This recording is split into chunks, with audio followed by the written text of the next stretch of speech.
Good evening, ma'am. Good evening, ma'am. Good evening.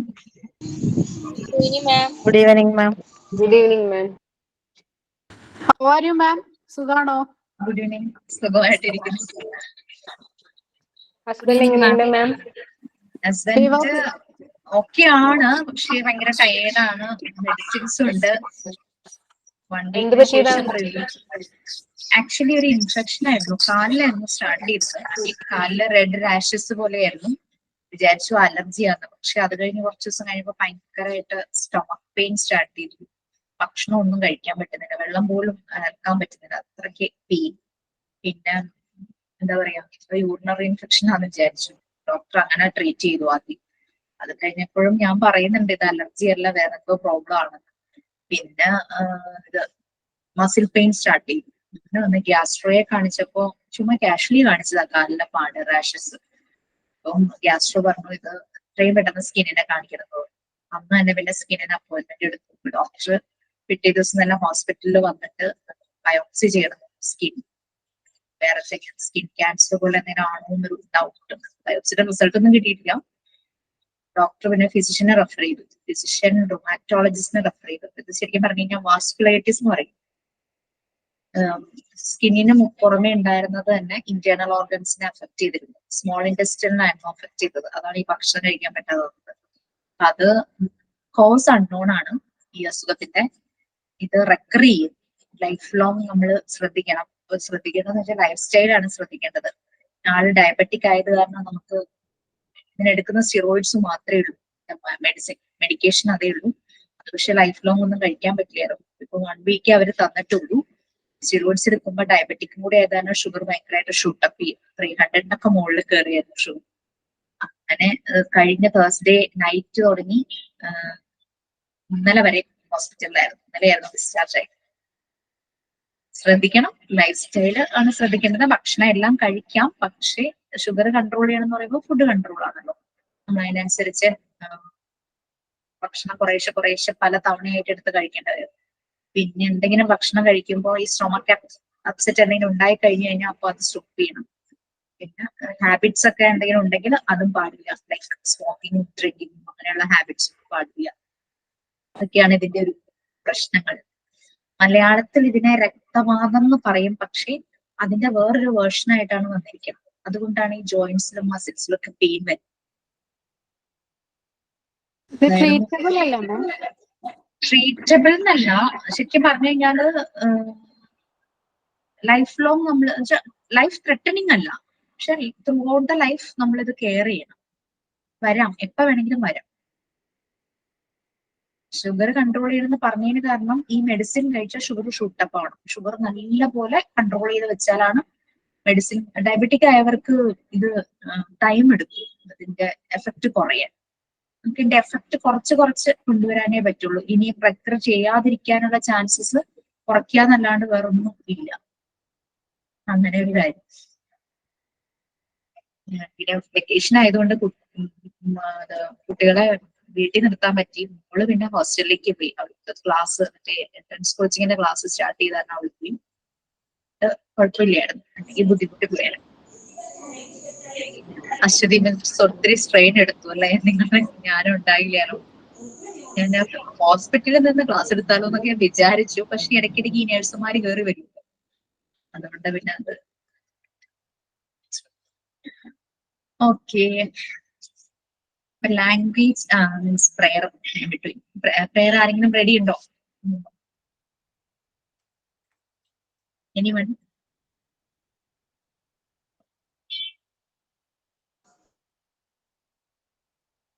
ആരുമില്ല.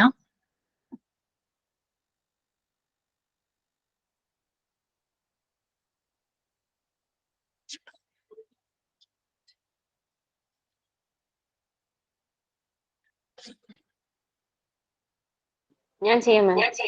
ഞാൻ self. Dear God, what a beautiful creation it is. Morning sun brings daylight. What a pleasant morning it is. Flowers' aroma is spreading everywhere. Birds are chirping so that everyone can wake up. A cool breeze will blow. Stop being lazy and start working. and help us to study, help our facilitator, and help our friends. Night moon come and make mind fresh. Thank you, God, for making us a wonderful creature in this world. Thank you, ma'am.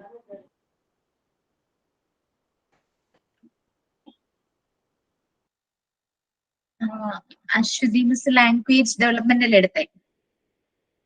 Yes, ma'am. Okay, നമുക്ക് next unit ആണ്. Unit 6 ആണ് ഞാൻ എടുക്കുന്നത്, psychology. Vast ആണ്, എന്തും പറയാം. അപ്പൊ ഞാൻ ഈ സൈക്കോളജി ഞാൻ സ്റ്റാർട്ട് ചെയ്യും. പക്ഷെ നിങ്ങൾക്ക് ആർക്കെങ്കിലും ഒരു സെമിനാർ പോലെ ഏതെങ്കിലും ടോപ്പിക്സ്, അതായത് ഇപ്പൊ നമ്മള് കോഗ്നിറ്റീവ് ചൈൽഡ് ഡെവലപ്മെന്റ് ചെയ്തപ്പോ ജീൻ പിയാഗറ്റിനെ പറ്റി നമ്മൾ പറഞ്ഞു അല്ലെ. അദ്ദേഹം പറഞ്ഞ സ്റ്റേജസ് എല്ലാം നമ്മൾ പറഞ്ഞു, നിങ്ങളത് നോക്കി നോട്ട് ചെയ്ത് വെച്ചു, അതിനെ പറ്റിയൊക്കെ മനസ്സിലാക്കി. അപ്പൊ നമുക്ക് പറയുവാണെങ്കിൽ ഇതിനകത്ത് ഈ ചൈൽഡ് എഡ്യൂക്കേഷൻ അല്ലെങ്കിൽ ചൈൽഡ് സൈക്കോളജി, ചൈൽഡ് ഡെവലപ്മെന്റിനെ പറ്റി 3 പേര്, ഇമ്പോർട്ടന്റ് ആയിട്ട് 3 പേര്, മോണ്ടിസോറി കൂടാതെ 3 പേരാണ് ഉദ്ദേശിച്ചത്. ഒന്ന് ജീൻ പിയാഗറ്റ്, പിന്നെ വിഗ്ഡോസ്കി, പിന്നെ എറിക്സൺ. ഇവരുടെ എല്ലാം കോൺട്രിബ്യൂഷൻ വളരെ ഇമ്പോർട്ടന്റ് ആണ്. ചില കാര്യങ്ങൾ ഇവർ തമ്മിൽ കോൺട്രഡിക്ഷൻസ് വന്നിട്ടുണ്ട്, എന്നാലും നമ്മൾക്കൊരു റെഫറൻസിന് വളരെ നല്ലതാണ് ജീൻ പിയാഗറ്റ്, വിഗ്ഡോസ്കി, എറിക്സൺ. ഈ 3 പേരുടെ ഓരോ തിയറീസും പോസ്റ്റുലേറ്റ്സും. ഇപ്പൊ ജീൻ പിയാഗറ്റിന്റെ ഓൾറെഡി നമ്മൾ ഫോളോ ചെയ്തിരുന്നു. ഇനി എറിക്സണും വിഗ്ഡോസ്കി, ഈ 2 പേര്, അത് ഞാൻ അതിന്റെ അവരുടെ കറക്റ്റ് പേര് നിങ്ങൾക്ക് ക്ലാസ് റൂമിൽ ഇടാം. ഒന്ന് ഗൂഗിൾ ചെയ്ത് കഴിഞ്ഞു കഴിഞ്ഞാൽ അവര് ചൈൽഡ് ഡെവലപ്മെന്റിന് അവരുടെ പോസ്റ്റുലേറ്റ്സ് കിട്ടും. സൈക്കോളജി എന്ന് പറയുമ്പോൾ ഫസ്റ്റ് മൈൻഡിലേക്ക് വരുന്ന ആരുടെ പേരാ?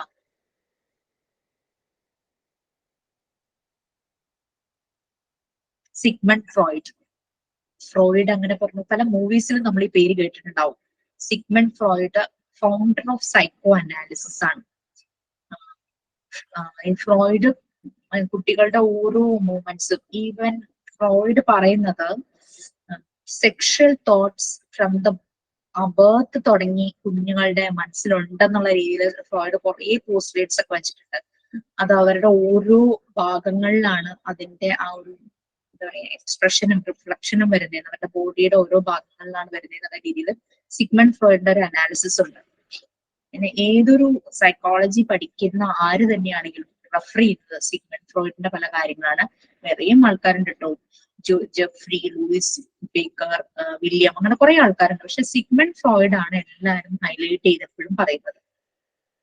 ഇതില് അങ്ങനെ വരുന്നൊന്നുമില്ല, എന്നാലും സിഗ്മണ്ട് ഫ്രോയിഡിന്റെ ചില കാര്യങ്ങൾ നമ്മൾ എവിടെയെങ്കിലും വായിക്കാൻ കിട്ടുവാണെങ്കിൽ ഒന്ന് വായിച്ചു വെക്കുന്നത് നല്ലതായിരിക്കും. നമുക്ക് റെഫറൻസ് ശരിക്കും 3 പേജസേ ഉള്ളൂ. ഞാനിപ്പോ ഷെയർ ചെയ്യാം.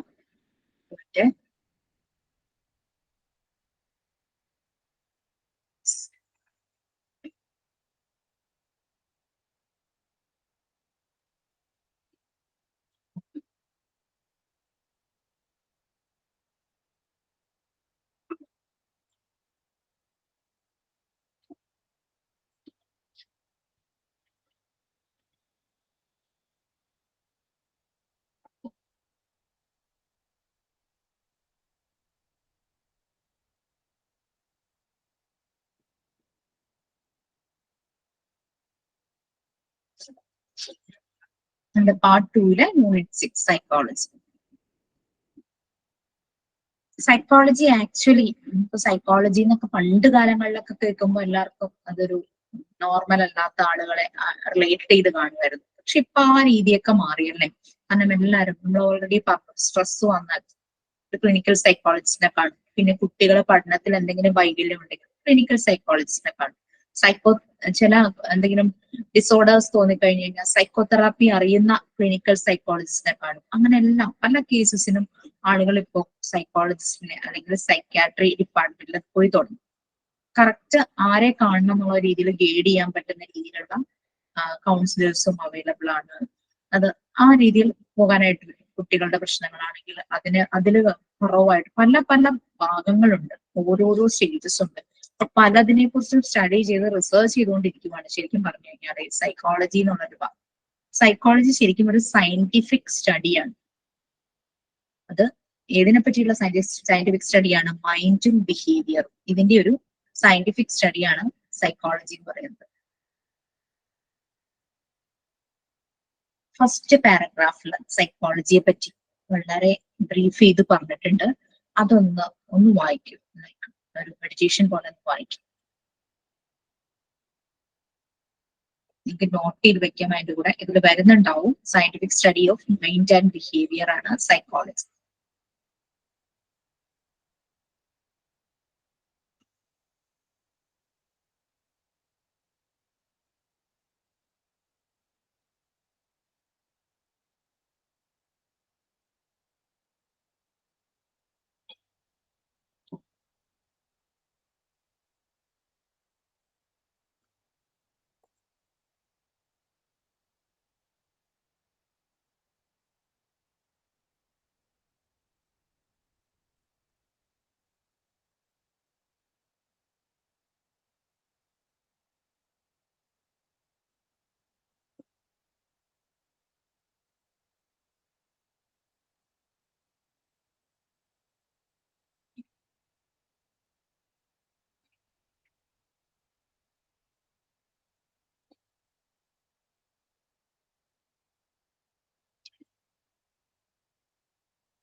ഓക്കെ, വായിച്ചു കഴിഞ്ഞോ?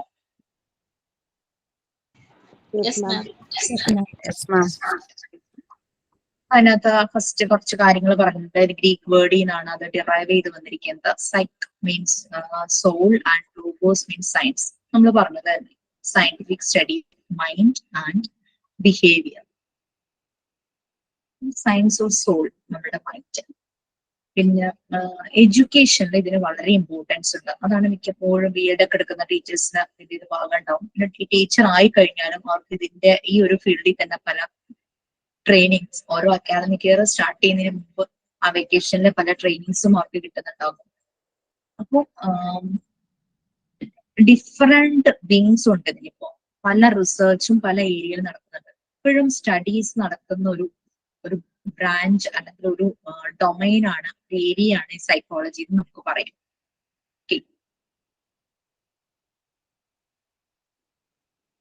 ശരിക്കും പറഞ്ഞ ഒരു വ്യക്തിയുടെ മെന്റൽ പ്രോസസ്, ആ മെന്റൽ ഡെവലപ്മെന്റ് അത് മനസ്സിലാക്കുന്ന ഒരു സ്റ്റഡി തന്നെയാണ് സൈക്കോളജി എന്ന് പറയുന്നത്. ആ ഒരു ആളുടെ ബ്രെയിൻ ഫങ്ഷൻ, ബിഹേവിയർ, ഇതെല്ലാം ഇതിന്റെ സ്റ്റഡീസിൽ വരും. ഇത് ഒരു ഹബ്ബാണ്. സയന്റിഫിക് സ്റ്റഡി അല്ല, ഒരു ഹബ് സയൻസ് ആണ്. പറഞ്ഞു കഴിഞ്ഞാൽ ആളുകളുടെ സോഷ്യൽ ബിഹേവിയർ, അതുപോലെ തന്നെ ഇതില് കൂടുതൽ എഡ്യൂക്കേഷൻ.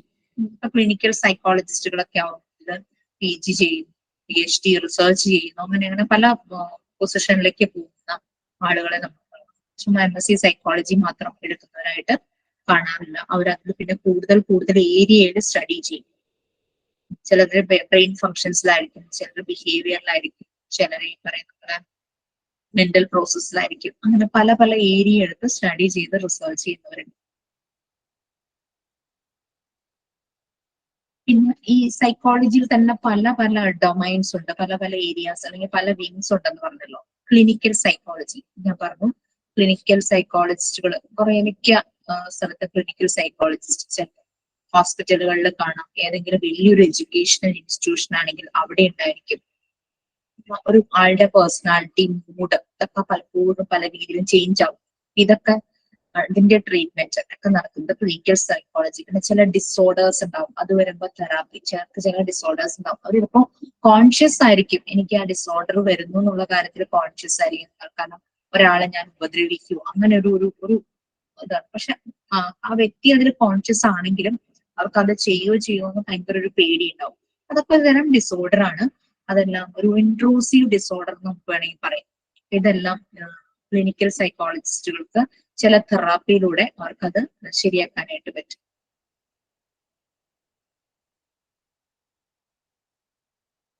പിന്നെ എന്താ പറയാ, മൈൻഡ്ഫുൾനെസ്.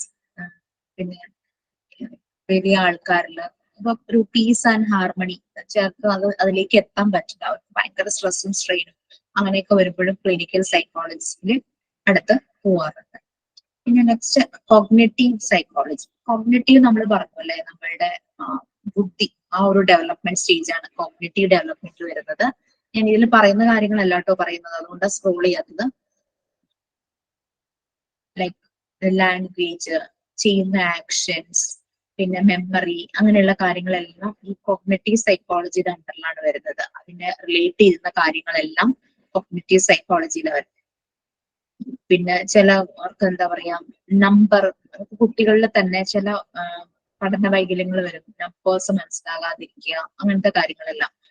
പിന്നെ അവരുടെ മെമ്മറി അതൊന്ന് കറക്റ്റ് ആകാതിരിക്കുക, അങ്ങനെയൊക്കെ വരുമ്പോൾ അതെല്ലാം ഈ കോഗ്നിറ്റീവ് ഡെവലപ്മെന്റിന്റെ ഭാഗമാണല്ലോ ഇതെല്ലാം വരുന്നത്. അതെല്ലാം കോഗ്നിറ്റീവ് സൈക്കോളജിയുടെ അണ്ടറിലായിരിക്കും. പിന്നെ വേറൊരു വലിയൊരു ബ്രാഞ്ച് എന്ന് പറഞ്ഞു കഴിഞ്ഞാൽ ഡെവലപ്മെന്റൽ സൈക്കോളജി. അത് നമുക്ക് ശരിക്കും കുറെ ഡീറ്റെയിൽ ആയിട്ട് നമുക്ക് വേണ്ടതാണ് ഡെവലപ്മെന്റൽ സൈക്കോളജി എന്ന് പറയുന്നത്.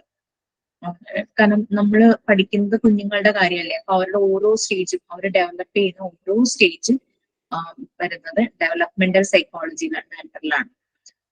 ലൈക്ക് അവരുടെ ബിഹേവിയർ, അവരുടെ ബ്രെയിനിന്റെ ഡെവലപ്മെന്റ്, പിന്നെ എൻവയോൺമെന്റൽ ഇൻഫ്ലുവൻസ്, ബ്രെയിനിനെയും ബിഹേവിയറിനെ ഒക്കെ ബാധിക്കുന്ന ജനറ്റിക് ആയിട്ടുള്ള കാര്യങ്ങളും എൻവയോൺമെന്റൽ ഇൻഫ്ലുവൻസും എല്ലാം. പിന്നെ മെമ്മറി എല്ലാം ഇതിൽ വരും. മെമ്മറി, പിന്നെ റീസണിങ്, യുക്തിചിന്ത എന്നൊക്കെ നമ്മൾ പറയില്ലേ, ലോജിക്കൽ അനാലിസിസ്, അതെല്ലാം ഇതിനകത്ത് വരും. പിന്നെ അരിത്തമെറ്റിക്കൽ ആയിട്ടുള്ള thinking, addition, subtraction, multiplication, division, ആ മാത്തമാറ്റിക്കൽ ആയിട്ടുള്ള കാര്യങ്ങളും എല്ലാം ഇതിനെ വരും. പിന്നെ ലാംഗ്വേജ്, കുട്ടികൾ ലാംഗ്വേജ് പഠിക്കുമല്ലോ, ഇപ്പം മലയാളം അല്ലെങ്കിൽ ഇംഗ്ലീഷ്, ഹിന്ദി, അങ്ങനെ ഏത് ലാംഗ്വേജ് അവർ പഠിക്കുന്നു അത് അവർ യൂസ് ചെയ്യുന്നു, അവരുടെ ആ വേൾഡിലേക്ക് അവർ ഉപയോഗിക്കുന്നു. അവരുടെ പീർ ഗ്രൂപ്പ് ഉണ്ടാവും, അവരോട് സംസാരിക്കുന്ന ലാംഗ്വേജ്. അത് ഓരോ ഡെവലപ്മെന്റ് സ്റ്റേജിലും കുട്ടിയുടേതായത് ലാംഗ്വേജ് ഡെവലപ്മെന്റ് നിങ്ങൾ പഠിച്ചിട്ടുണ്ടാവണം. കഴിഞ്ഞ ക്ലാസ്സിൽ അശ്വതി മിസ് എടുത്തത്. കാരണം ജനിച്ച് കുറച്ച് നാൾ കഴിയുമ്പോൾ അവർ ചില വാക്കുകളൊക്കെ പറയാനായിട്ട് തുടങ്ങും. പിന്നെ കുറച്ച് കഴിയുമ്പോൾ അത് അവര് സെന്റൻസ് ആയിട്ട് പറയും. പിന്നെ നോ പറയാൻ അവർ പഠിക്കും, യെസ് പറയാനായിട്ട് പഠിക്കും. പിന്നെ അവരുടേതായ എന്തെങ്കിലും ടോയ്സ് എന്തെങ്കിലും എന്റെ ആണ് അങ്ങനെയൊക്കെ പറയാൻ, അങ്ങനെ അതൊക്കെ അവർക്ക് വരും. ചില അക്ഷരങ്ങൾ അവർക്ക് ബുദ്ധിമുട്ടായിരിക്കും, ഴ അങ്ങനെയൊക്കെയുള്ള ചില അക്ഷരങ്ങൾ കിട്ടില്ല. മഴ എന്നൊക്കെ പറയുമ്പോൾ ചിലപ്പോൾ കറക്റ്റ് വരില്ല, മര എന്നൊക്കെ ആയിരിക്കും. അതൊക്കെ നമ്മൾ എക്സ്പീരിയൻസ് ചെയ്തിട്ടുണ്ടാവും നമ്മുടെ മക്കളിൽ. അപ്പൊ ഇതെല്ലാം ഈ ഡെവലപ്മെന്റൽ സൈക്കോളജിയിലാണ് വരുന്നത്. അവരുടെ ലാംഗ്വേജ് അത് അവർ യൂസ് ചെയ്യുന്നത്. അപ്പൊ ചിലപ്പം വളരെ കുഞ്ഞിലെ അവർ ചില കാര്യങ്ങൾക്ക് അവർ വേറെ പേരായിരിക്കും പറയാം. ഞാൻ എന്റെ ലാസ്റ്റ് ക്ലാസ്സിൽ നിങ്ങളോട് പറഞ്ഞിരുന്നു, എന്റെ മോള് പറഞ്ഞിരുന്ന കുറെ കാര്യങ്ങളൊക്കെ നിങ്ങളും കുറെയൊക്കെ പറഞ്ഞിട്ടുണ്ടായിരുന്നു. അപ്പൊ ഇങ്ങനെ കുറെ കാര്യങ്ങൾ വരുന്നുണ്ട്. പിന്നെ ക്വാണ്ടിറ്റേറ്റീവ് സൈക്കോളജി ഉണ്ട്. സൈക്കോളജിക്ക് തന്നെ പല വിങ്സ് ഉണ്ട്, ഞാൻ ജസ്റ്റ് ഒന്ന് പറഞ്ഞു എന്ന് മാത്രമേ ഉള്ളൂ. അതിൽ നമുക്ക് ഡെവലപ്മെന്റൽ സൈക്കോളജി നമുക്ക് വേണം. കാരണം എന്താണെന്ന് വെച്ചാൽ നമ്മൾ കുട്ടികളുടെ റിലേറ്റഡ് ആയിട്ട് പഠിക്കുന്നു. ബാക്കി നിങ്ങൾ ഫർദർ റീഡിങ് നിങ്ങൾക്ക് ചെയ്ത് നോക്കാം. ക്വാണ്ടിറ്റേറ്റീവ് സൈക്കോളജിയുടെ പല മെത്തേഡ്സ്, അത് അനലൈസ് ചെയ്യുക, അത് പല മെത്തേഡ്സ് യൂസ് ചെയ്യുക, അങ്ങനെ അതെല്ലാമാണ് ക്വാണ്ടിറ്റേറ്റീവ് വരുന്നത്. അത് കുഞ്ഞുങ്ങളുടെ കാര്യത്തിൽ കാര്യമായിട്ടൊന്നും വരുമൊന്നുമില്ല. ഇത് ആരും പോകാലോ, അഡൽട്സ് ഒക്കെ പോകുന്ന ഒരു കേസാണല്ലോ ക്ലിനിക്കൽ സൈക്കോളജിസ്റ്റിന്റെ അടുത്ത്. പിന്നെ സോഷ്യൽ സൈക്കോളജി, മനുഷ്യൻ കൂടുതലായിട്ട് സോഷ്യലൈസ് ചെയ്യുന്നതിലും അങ്ങനെയുള്ള കാര്യങ്ങളിലെല്ലാം ഇത് വരും. പിന്നെ സോഷ്യൽ ഇന്ററാക്ഷൻസ്, മോട്ടിവേഷൻ, ഇതെല്ലാം സോഷ്യൽ സൈക്കോളജിയിലാണ് വരുന്നത്. കാരണം ഇപ്പൊ എന്തെങ്കിലും ഒരു ഓഫീസിൽ കുറെ സ്റ്റാഫ് ഉണ്ട്, അവർക്ക് ചിലപ്പോൾ ചില സമയത്ത് സ്ട്രെസ് മാനേജ്മെന്റ് ഒക്കെ ആയിട്ട് ചില ട്രെയിനിങ് സെഷൻസ് ഒക്കെ പോകും. അതൊക്കെ സോഷ്യൽ സൈക്കോളജിയുടെ ഭാഗമായിട്ടാണ് വരുന്നത്. അവരെ മോട്ടിവേറ്റ് ചെയ്യുന്നു, അവർ സോഷ്യലൈസ് ചെയ്യുന്നു കൂടുതലായിട്ട്, അവരവരുടെ ജോബിൽ കുറച്ചുകൂടെ കോൺസെൻട്രേഷൻ ആകും, കുറച്ചുകൂടെ അവർക്ക് അതിനുള്ള പെർഫോം ചെയ്യാനുള്ള ആ ഒരു സ്ട്രെങ്ത് കൂടുന്നു. ഇതെല്ലാം സോഷ്യൽ സൈക്കോളജിയുടെ ഇപ്പൊ ഓരോരോ സൈക്കോളജിയുടെ ഓരോരോ സെഷനാണ്, ഡിപ്പാർട്ട്മെന്റ് എന്ന് തന്നെ പറയാം. സൈക്കോളജി പലതും ഉണ്ട്. ഇതിലെ ഡെവലപ്മെന്റ് സൈക്കോളജി നമുക്ക് വേണം, അതിലേക്ക് നമുക്ക് പോകാം. അതിനു മുമ്പ് ജസ്റ്റ് നമുക്ക് ഈ സൈക്കോളജി എന്താണെന്നുള്ളത് മനസ്സിലാക്കിയിട്ട് ഡെവലപ്മെന്റ് സൈക്കോളജിയിലേക്ക് പോകാം. ഓക്കെ, സ്ക്രോൾ ചെയ്യാം. അടുത്ത പാരഗ്രാഫ്, ഫസ്റ്റ് പാരഗ്രാഫ് ഓക്കെ ആണല്ലോ. വീക്ക് വേർഡ്, അതിന്റെ ആ വേർഡിനെ ഒന്ന് നമ്മൾ സ്പ്ലിറ്റ് ചെയ്യുവാണെങ്കിൽ ആ ഓരോ സ്പ്ലിറ്റിന്റെയും മീനിങ്, ആ മീനിങ്ങിൽ നിന്ന് തന്നെ നമുക്ക് മനസ്സിലാവും. സയൻസ് ഓഫ് സോൾ, അതായത് scientific study of mind and behaviour ആണ്. പിന്നെ ഇതിന് പല ബ്രാഞ്ചസ് ആയിട്ട് ഇതിങ്ങനെ വൈഡ് സ്പ്രെഡ് ആയിട്ട് കിടക്കുവാണ്. ഓരോ ഡൊമൈനിലും ഓരോ കാര്യങ്ങളായിരിക്കും അനലൈസ് ചെയ്യുന്നത്. അതിന് ഡെവലപ്മെന്റ് സൈക്കോളജി നമുക്ക് വളരെ ഇമ്പോർട്ടന്റ് ആണ്. പിന്നെ ടീച്ചേഴ്സ് സൈക്കോളജി അവരുടെ സ്റ്റഡീസിൽ എത്രത്തോളം ഇമ്പോർട്ടന്റ് ആണെന്നുള്ള കാര്യങ്ങളാണ് ഇതിനകത്ത് പറഞ്ഞു വരുന്നത്. കേട്ടോ.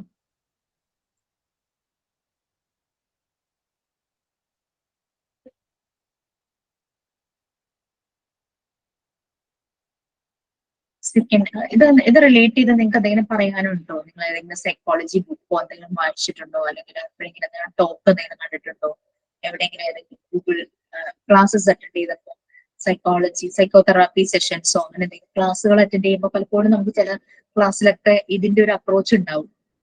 പണ്ടത്തെ പോലെയൊന്നും അല്ല ക്ലാസ്സസ് അല്ലെ. ഇപ്പൊ ട്രെയിനിങ് സെഷൻസ് ഒക്കെ കിട്ടുന്നത് എല്ലായിടത്തും ഒരു തിമാറ്റിക് ലേണിംഗ് ആയിട്ടുണ്ട്. പണ്ടത്തെ പോലെ ഒരാൾ നിന്ന് ഇങ്ങനെ പ്രസംഗിക്കുന്നു ബാക്കിയുള്ളവരൊക്കെ കേട്ടിരിക്കുക, ആ ഒരു രീതിയാണ്. ക്ലാസ് ഒക്കെ ഭയങ്കരമായിട്ട് ഇന്ററാക്റ്റീവ് സെഷൻസ് ആണ് പലയിടത്തും. ഇപ്പം ഒരു റെസിഡൻസ് അസോസിയേഷന്റെ എന്തെങ്കിലും പ്രോഗ്രാം ആണെങ്കിൽ പോലും ഇന്ററാക്റ്റീവ് സെഷൻസ് വെക്കാനാണ് എല്ലാവരും, സ്കൂളുകളാണെങ്കിലും കോളേജ് ആണെങ്കിലും അവിടെ എല്ലാം ഇന്ററാക്റ്റീവ് സെഷൻസ് ആയിരിക്കും. അപ്പൊ സോ ലൈക്ക് നമുക്ക് എന്തെങ്കിലും അതുപോലെ, അല്ലാണ്ട് നിങ്ങൾക്ക് സൈക്കോളജി ക്ലാസ് എടുക്കുന്നു എന്നും പറഞ്ഞ എല്ലാവരും വരുന്നത്. ഈ സെഷൻസ് എല്ലാം ഒരു സൈക്കോളജിക്കൽ അല്ലെങ്കിൽ ഒരു സൈക്കോതെറാപ്പി ആ ഒരു രീതിയിലുള്ള സെഷൻസ് ആയിരിക്കും പലയിടത്തും നടക്കുന്നത്. ഓക്കെ, സെക്കൻഡ് പാരഗ്രാഫ് ഒന്ന് വായിച്ചു നോക്കിക്കോളൂ.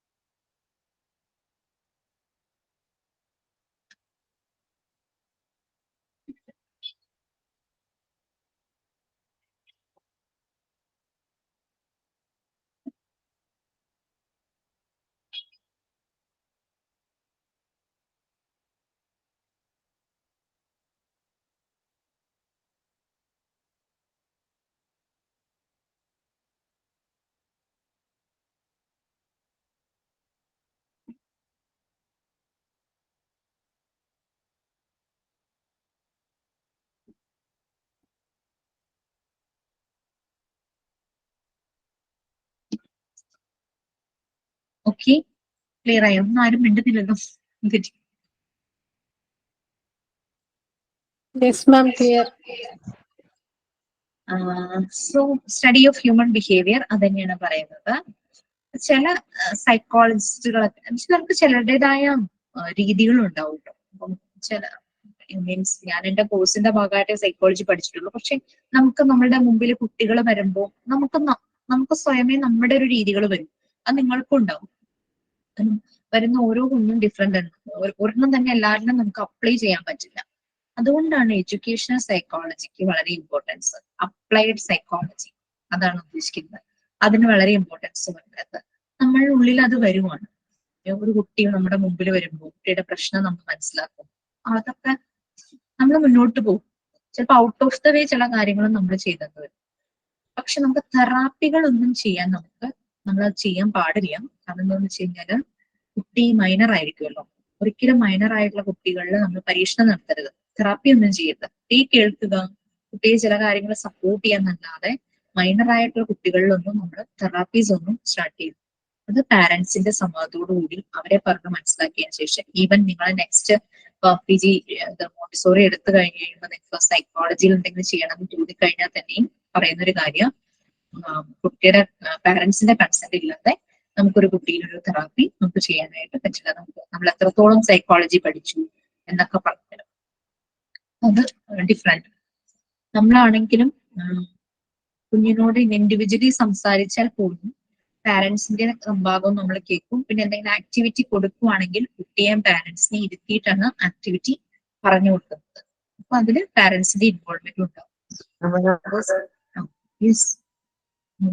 പിന്നെ മേജർ ആയി കഴിഞ്ഞു കഴിഞ്ഞാൽ ദാറ്റ് മീൻസ് അത് ഒരു പ്രോബ്ലം ഇല്ല. മറ്റേത് പാരന്റ്സിന്റെ കൺസെപ്റ്റ് അല്ലെങ്കിൽ എന്തെങ്കിലും ഇഷ്യൂ വന്നു പ്രോബ്ലം.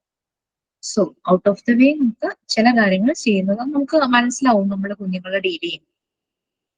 എഡ്യൂക്കേഷൻ ഫീൽഡിലുള്ളവർക്ക് ഈ എഡ്യൂക്കേഷണൽ സൈക്കോളജി അത് സൈക്കോളജിക്കൽ പ്രിൻസിപ്പിൾ, എഡ്യൂക്കേഷനിലെ സൈക്കോളജിക്കൽ പ്രിൻസിപ്പിൾസ് എത്രത്തോളം അപ്ലൈ ചെയ്യാൻ പറ്റും. ഇവിടെയാണ് നമുക്ക് ജീൻ പിയാഗറ്റ്, വിക്കഡോസ്കി, എറിക്സൺ ഈ 3 പേരുടെയും പ്രിൻസിപ്പിൾസ് ആവശ്യമായിട്ട് വരുന്നത്.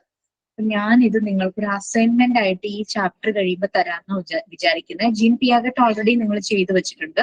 വിഗഡോസ്കിയുടെ എറിക്സൺസിന്റെ അവരുടെ പോസ്റ്റുലേറ്റ്സ് അതൊരു അസൈൻമെന്റ് ആയിട്ട് ചെയ്യണം. ഈ 3 പേരും നമ്മൾക്ക് മറിയ മോണ്ടെസോറിയുടെ അത്രയും തന്നെ അടുത്ത് തന്നെ നമുക്ക് ഇമ്പോർട്ടൻസ് ഉള്ളതാണ്. കാരണം ചൈൽഡ് സൈക്കോളജിയിലും ചൈൽഡ് ഡെവലപ്മെന്റിലും ഇവരുടെ കോൺട്രിബ്യൂഷൻസ് വളരെ വലുതാണ്. അപ്ലൈഡ് സൈക്കോളജി എന്ന് പറഞ്ഞു കഴിഞ്ഞാൽ നമുക്ക് ഹ്യൂമൻ ബിഹേവിയർ ലൈക്ക് അതിലുണ്ടാകുന്ന ചില issues like health issues, work place issues or education, ഇതിൽ വരുന്ന പ്രോബ്ലംസിനെ സോൾവ് ചെയ്യുക, സോർട്ട് ഔട്ട് ചെയ്യുക, ഇതാണ് അപ്ലൈഡ് സൈക്കോളജി നമ്മൾ ഉദ്ദേശിക്കുന്നത്. Health issues, work place issues, education, ഇതിന്റെ തന്നെ വേരിയസ് ഏരിയാസ് ഉണ്ട്. അതിൽ ഞാൻ ഓൾറെഡി ക്ലിനിക്കൽ സൈക്കോളജി പറഞ്ഞിരുന്നു, പിന്നെ കൗൺസിലിംഗ് സർവീസസ്, പിന്നെ മെഡിസിനൽ സൈക്കോളജി. ചിലതിന് മെഡിസിൻ ആവശ്യമായിട്ട് വരും, കാരണം നമ്മളുടെ ബോഡിക്കകത്ത് നിറയെ കെമിക്കൽ ആക്ഷൻസ് നടക്കുക. ഈ കെമിക്കൽ ആക്ഷൻസ് ശരിയാകാതെ വരുമ്പോഴാണ് ചില ഇഷ്യൂസ് വരുന്നത്. കെമിക്കൽ ആക്ഷൻസ് ബാലൻസ് ചെയ്യണമെങ്കിൽ നമ്മൾക്ക് മെഡിസിൻ കഴിക്കേണ്ടതായിട്ട് ചില കേസസ് വരും. അത് ചില കുട്ടികളുടെ ഇഷ്യൂസ് നിങ്ങൾക്ക് അവരോട് സംസാരിക്കുമ്പോൾ പെട്ടെന്ന് മനസ്സിലാകും. അവരുടെ പാരന്റ്സിനോട് പറഞ്ഞ് അവരെ കൺവിൻസ് ചെയ്ത് കുട്ടികളെ ഒരു ക്ലിനിക്കൽ സൈക്കോളജിസ്റ്റിനെ കാണിക്കണം. കാരണം അവര് റെഫർ ചെയ്യും, തെറാപ്പിയും ചെയ്യേണ്ടവരും ചിലപ്പോൾ ആ കുട്ടി മെഡിസിൻ എടുക്കേണ്ടതായിട്ട് വരും. അത് കാരണം നമ്മുടെ ഉള്ളിലുള്ള കെമിക്കൽ ആക്ഷൻസ് ബാലൻസ് ചെയ്യാൻ വേണ്ടിയിട്ടാണ്. അതുകൊണ്ട് ആ മെഡിസിൻ എടുക്കുന്നവർക്ക് പണ്ടത്തെ ആ ഒരു ധാരണയൊക്കെ മാറി, ഭ്രാന്താണെന്ന് പറയുന്ന ധാരണ മാറി. മനസ്സ് നമ്മൾ ചില സമയത്ത് വീക്കാവും, അപ്പൊ അതിന് വേണ്ടുന്ന മരുന്ന് എടുക്കേണ്ടതായിട്ടുണ്ട്.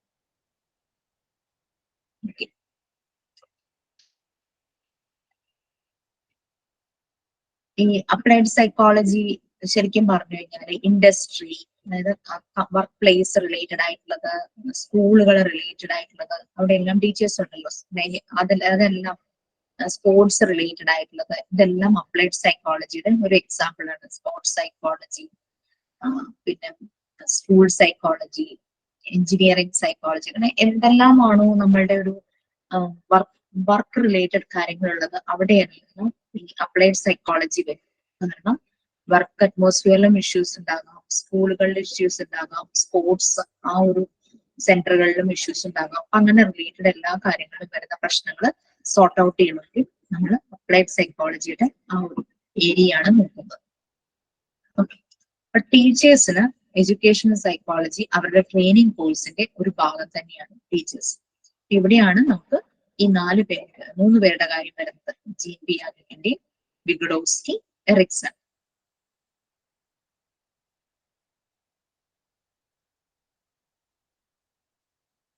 പിന്നെ എഡ്യൂക്കേഷണൽ സൈക്കോളജി വരുമ്പോൾ എല്ലാ ആളുകളും അവരുടെ ലേണിംഗ് ടൈമിൽ പല കാര്യങ്ങളും ലേൺ ചെയ്യുന്നു, ആ നോളജ് റിട്ടൈൻ ചെയ്യുന്നു. പ്രൈമറി ആയിട്ട് വരുന്നത് ക്ലാസ് റൂംസ് ആണ്, അല്ലെ? ആദ്യമായിട്ട് എഡ്യൂക്കേഷൻ ലെവലിലേക്ക് കടക്കുന്നത് ക്ലാസ് റൂംസ് ആണ്. അവിടെ പല രീതിയിലുള്ള ലേണിംഗ് പ്രോസസ് നടക്കും. നമ്മൾ ഓൾറെഡി അതിലൂടെയൊക്കെ പോയിരുന്നു. നമ്മളുടെ emotional development, social development, cognitive development, ഇതെല്ലാം നമ്മുടെ ക്ലാസ് റൂമുകളിൽ നടക്കാറുണ്ട്, ഈ ലേണിംഗ് പ്രോസസ് എല്ലാം.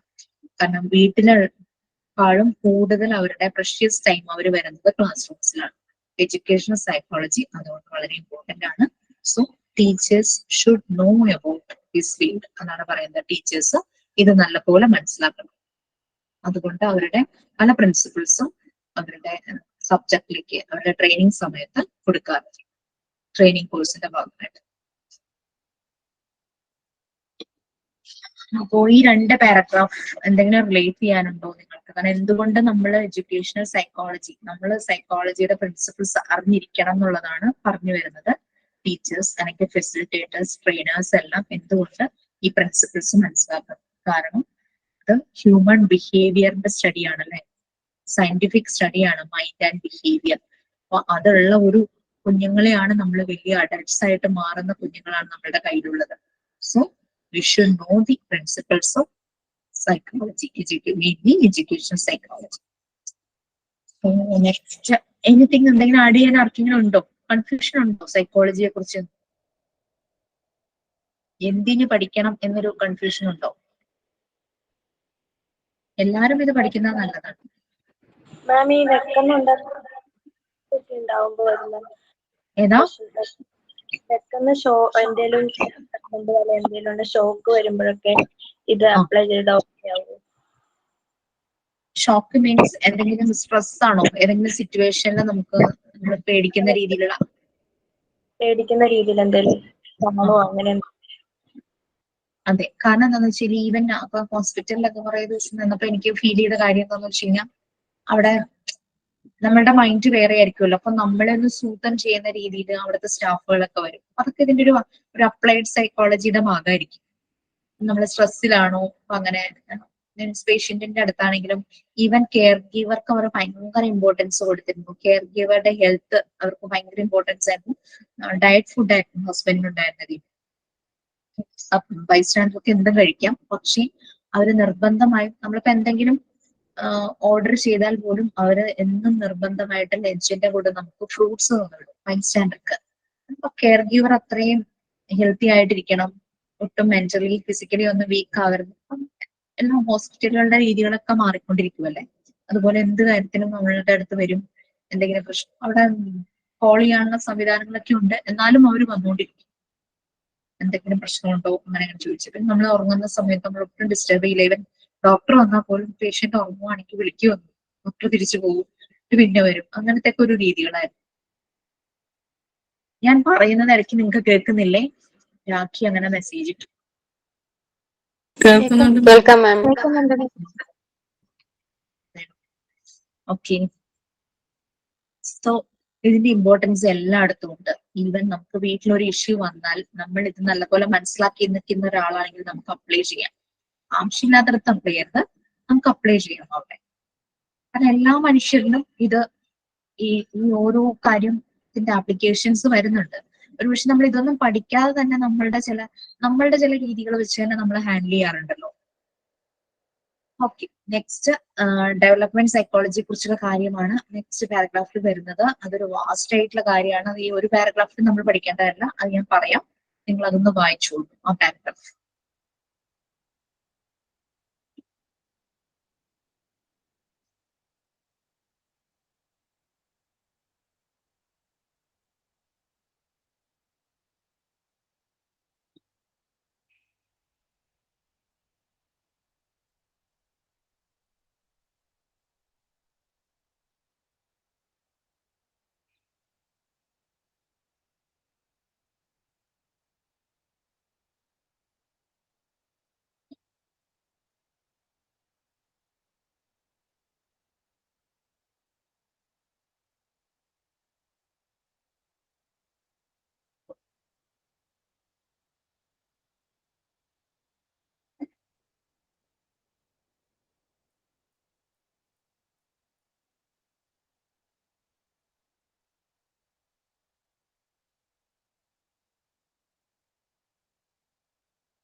ഓക്കെ, വായിച്ചല്ലോ.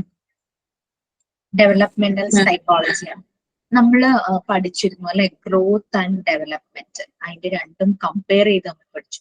അപ്പൊ നമ്മൾ പഠിച്ചതിൽ നമ്മൾ ബർത്തിന് മുമ്പ്, അതായത് മദറിന്റെ ബോംബില് ഈ ബേബി ആ ജീവന്റെ തുടുപ്പ് അത് ഫോം ഫീറ്റസ് ആവുന്ന ടൈം തുടങ്ങിയുള്ള എല്ലാ കാര്യങ്ങളും നമ്മൾ പറഞ്ഞു. അപ്പൊ നമ്മൾ ഏറ്റവും കൂടുതൽ കോൺസെൻട്രേറ്റ് ചെയ്യേണ്ടത് ഡെവലപ്മെന്റൽ സൈക്കോളജിയാണ്. ബ്രാക്കറ്റിൽ അതിൽ കൊടുത്തിട്ടുണ്ട് ഓർ ലൈഫ് സ്പാൻ സൈക്കോളജി, അതായത് ജീവൻ നിലനിൽക്കുന്ന ആയുസ് അല്ലെ, ആ ഒരു സ്പാൻ. നമ്മളത് മദറിന്റെ വൂമ്പ് തുടങ്ങിയുള്ള കാര്യങ്ങൾ നമ്മൾ ഓൾറെഡി ഡിസ്കസ് ചെയ്തു. ഓക്കെ, സോ അതുകൊണ്ട് ഈ developmental psychology as A facilitator നമുക്ക് വളരെ ഇമ്പോർട്ടന്റ് ആണ്. ഫെസിലിറ്റേറ്റർ മാത്രമല്ല, ആസ് എ പാരന്റ് ആയവർക്കും ഇനി പാരന്റ് ആവാൻ പോകുന്നവർക്കും എല്ലാം വളരെ ഇത് നല്ലപോലെ മനസ്സിലാക്കിയിരുന്നു കഴിഞ്ഞാൽ നമുക്ക് വളരെ ഈസിയാണ് നമ്മുടെ ലൈഫ് മാത്രമല്ല, പേഴ്സണൽ ലൈഫ് മാത്രമല്ല, പ്രൊഫഷണൽ ലൈഫ് നമുക്ക് സ്മൂത്ത് ആയിട്ട് കൊണ്ടുപോകും. അത് ചൈൽഡ് സൈക്കോളജി ആയിട്ട് അപ്പൊ റിലേറ്റഡ് ആണ്. കാരണം കുഞ്ഞുങ്ങളാണ് ഒരു ലൈഫ് സ്പാനിലൂടെ ആദ്യം കടന്നു പോകുന്നത് അല്ലെ. അവർ അഡൾട്ട് ആവുന്നു, പിന്നെ അങ്ങനെ അവരുടെ പോകും. അപ്പൊ എഡ്യൂക്കേഷൻ സൈക്കോളജി അവിടെ വരുന്നുണ്ട്. കാരണം അവരുടെ പഠനം എല്ലാം ആ സമയത്ത് നടക്കും. ടീച്ചേഴ്സ് എല്ലാം ഇത് അറിഞ്ഞിരിക്കണം എന്നാ പറയുന്നത്. ഡെവലപ്മെന്റും ബിഹേവിയറും, കുട്ടികളുടെ ഡെവലപ്മെന്റ് ആൻഡ് ബിഹേവിയർ, അതാണ് ചൈൽഡ് സൈക്കോളജി പറയുന്നത്. കുട്ടികൾ എന്ന് പറഞ്ഞാൽ അവരുടെ ചിന്ത, തിങ്കിങ്, ഫീലിങ്സ് എല്ലാം അഡൾട്ട്സിന്ന് ഡിഫറെന്റ് ആയിട്ടാണ് വരുന്നത്. HR ഷാഫർ അദ്ദേഹവും ഇതുപോലെ തന്നെ ഒരു പിയാഗെറ്റ് അല്ലെങ്കിൽ എറിക്സൺ, വിഡോസ്കി ഇതുപോലെ തന്നെ, അതുപോലെ സിഗ്മണ്ട് ഫ്രോയിഡ് ഇവരെ പോലെ തന്നെ ഒരു സൈക്കോ അനാലിസിസ് നടത്തുന്ന ഒരാളാണ്.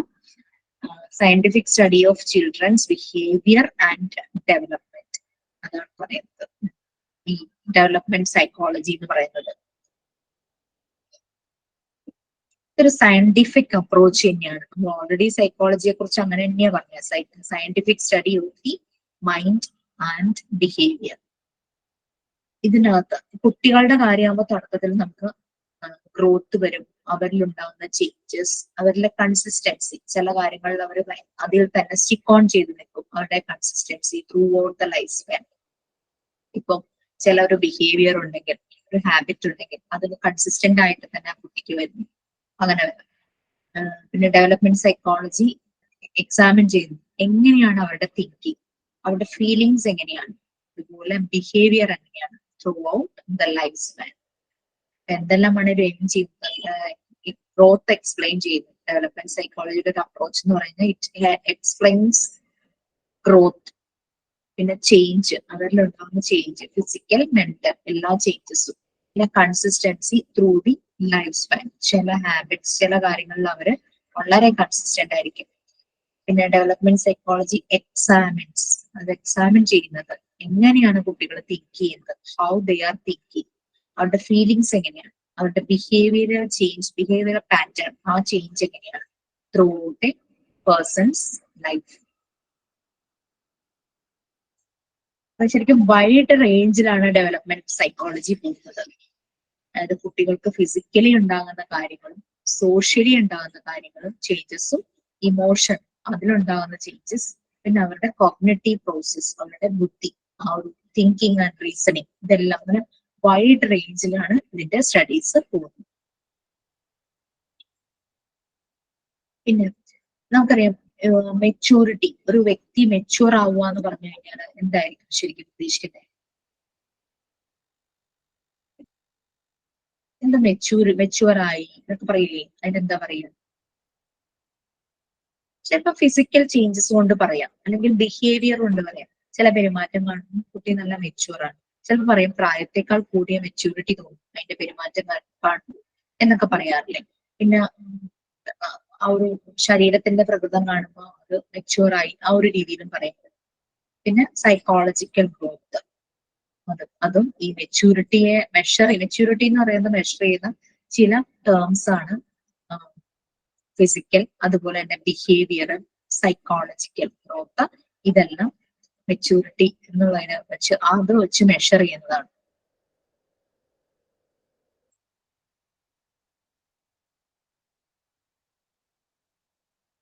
ഡെവലപ്മെന്റ് സൈക്കോളജിയുടെ 3 ഗോൾസ് എന്ന് പറഞ്ഞു കഴിഞ്ഞാൽ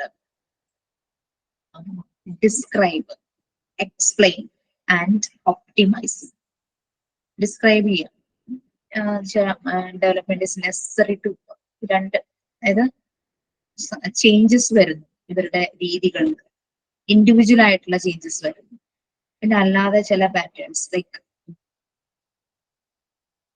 അതിന് പറയുന്ന പേര്, ആ ചേഞ്ചസ് ഐഡിയോഗ്രാഫിക് അപ്രോച്ച് എന്നൊരു അപ്രോച്ച് ഉണ്ട്. അതെന്ന് പറഞ്ഞു കഴിഞ്ഞാല് ഇൻഡിവിജ്വൽ ഡിഫറൻസസ്. കുട്ടികൾ ഒരേ ഏജിലുള്ള കുട്ടികൾ, അവർ യുണീക്ക് ആണെന്ന് നമ്മൾ പറയാറില്ലേ. ഒരാള് മറ്റേ ആളിൽ നിന്നും വ്യത്യസ്തനാക്കുന്ന എന്തെങ്കിലും ഒരു കാര്യം ഓരോ കുട്ടിയിലുണ്ടാവും. അതുകൊണ്ടാണ് നമ്മൾ ഓരോ കുട്ടിയും വ്യത്യസ്തരാണെന്ന് നമ്മൾ പറയാറില്ലേ. അവരുടെ യുണീക്നെസ് മനസ്സിലാക്കുന്നത്, അതാണ് ഐഡിയോഗ്രാഫിക് അപ്രോച്ച് എന്ന് പറയുന്നത്. ഞാൻ ഈ കീ ടേംസ് ഒക്കെ വേണമെങ്കിൽ ഇടാം, അല്ലെങ്കിൽ ഇതിന്റെ ലിങ്ക് വേണമെങ്കിൽ ഒന്ന് ഷെയർ ചെയ്ത് വെക്കാം, നിങ്ങളുടെ ക്ലാസ് റൂമിലേക്ക് ഷെയർ ചെയ്തിടാൻ പറയാം. പിന്നെ അല്ലെങ്കിൽ ഇതിങ്ങനെ ഗൂഗിൾ ചെയ്ത് നോക്കിയാൽ തന്നെ കിട്ടൂല്ലോ, കുറെ വരും ഡെവലപ്മെന്റ് സ്റ്റേറ്റ്സിന് സൈക്കോളജിയെ കുറിച്ച് കുറെ കാര്യങ്ങൾ. അതിൽ നിന്ന് നമുക്ക് മനസ്സിലാവുന്ന രീതിയിലുള്ളത് ഞാനൊന്ന് പറയുന്നതേ ഉള്ളൂ. പിന്നെ നോർമേറ്റീവ് ഡെവലപ്മെന്റ്, കീ ടേംസിൽ ഫസ്റ്റ് വന്നായിരുന്നു മെച്യൂരിറ്റിയുടെ കാര്യം, മെച്യൂറേഷൻ. അത് ഏതൊക്കെ രീതിയിലുള്ള മെച്യൂരിറ്റി, ആളുടെ ഫിസിക്കൽ അപ്പിയറൻസ് വരുമ്പോൾ നമ്മൾ പറയും മെച്യൂരിറ്റി പറയും, പിന്നെ സ്വഭാവം കാണുമ്പോൾ മെച്യൂരിറ്റി പറയാറുണ്ട്. ഐഡിയോഗ്രാഫിക് അപ്രോച്ച് എന്ന് പറഞ്ഞാൽ അവരുടെ യുണീക്നെസ്, ഒരാളെ മറ്റൊരാളിൽ നിന്നും വേർതിരിച്ച് നടത്തുന്നത്. പിന്നെ നോർമേറ്റീവ് ഡെവലപ്മെന്റ്, ഇത് കീ ടേംസ് ആണ്. ഡെവലപ്മെന്റ് സൈക്കോളജിയിലെ 3 ടേംസ് ആണ്: മെച്യൂറേഷൻ, ഐഡിയോഗ്രാഫിക് അപ്രോച്ച്, നോർമേറ്റീവ് ഡെവലപ്മെന്റ്.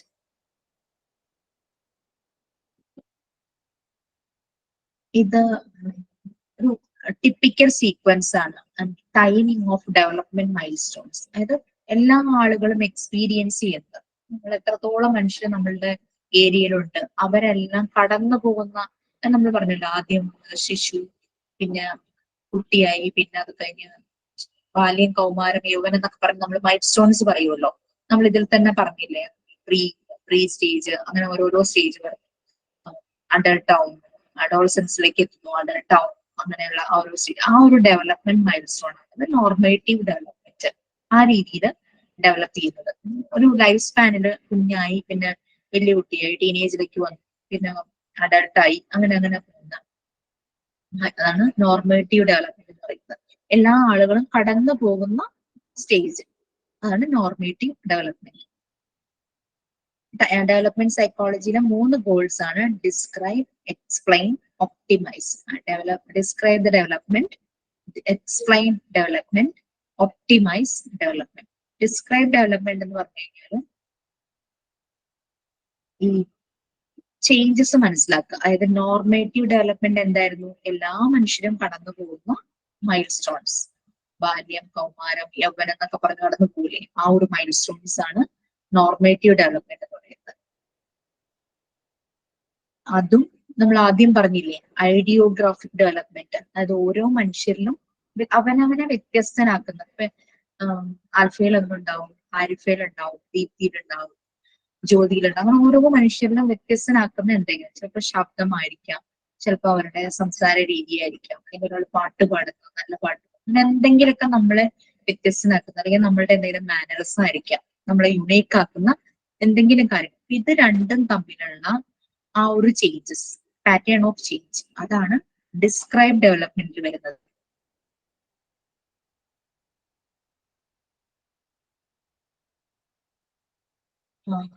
ഓക്കെ, അതായത് രണ്ടാൾക്കാര് എക്സാക്ട്ലി ലൈക്ക് അല്ലേ. ഇപ്പൊ ഈവൻ ട്വിൻസ് ആണെങ്കിലും, ഒരേപോലെ ഇരിക്കുന്ന ട്വിൻസ് തന്നെയാണെങ്കിലും, ഐഡന്റിക്കൽ ട്വിൻസ് തന്നെയാണെങ്കിലും, അവര് എന്തെങ്കിലും ഒരു യുണീക്നെസ് ഉണ്ടാവും, അവർക്ക് വ്യത്യാസം ഉണ്ടാവും അല്ലെ, ഏതെങ്കിലും ഒരു കാര്യങ്ങളിൽ. 2 persons are not exactly like. അതാണ് ഇതിന്റെ ഡിസ്ക്രൈബ് ഡെവലപ്മെന്റ് പറയുന്നത്.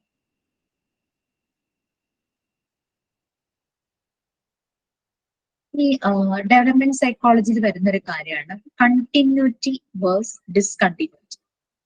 നമുക്കറിയാം, നമ്മളൊന്ന് ആലോചിച്ച് നോക്കുക, കുഞ്ഞുങ്ങൾ എങ്ങനെ അഡൾട്ട്സ് ആയിട്ട് മാറുന്ന ആ ഒരു ജേർണിയിൽ എന്തെല്ലാം മാറ്റങ്ങൾ സംഭവിക്കും.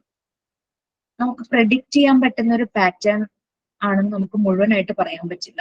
അടുത്ത ദിവസം ഇങ്ങനെയായി മാറും, അല്ലെങ്കിൽ അടുത്ത ദിവസം ഇങ്ങനെയായി മാറും, അല്ലെങ്കിൽ 1 വർഷം കഴിയുമ്പോൾ ഇങ്ങനെ ഇരിക്കും എന്നൊന്നും നമുക്ക് പ്രെഡിക്റ്റ് ചെയ്യാൻ പറ്റില്ല. ആ ഒരു രീതിയിലായിരിക്കും അവരുടെ ചേഞ്ചസ്.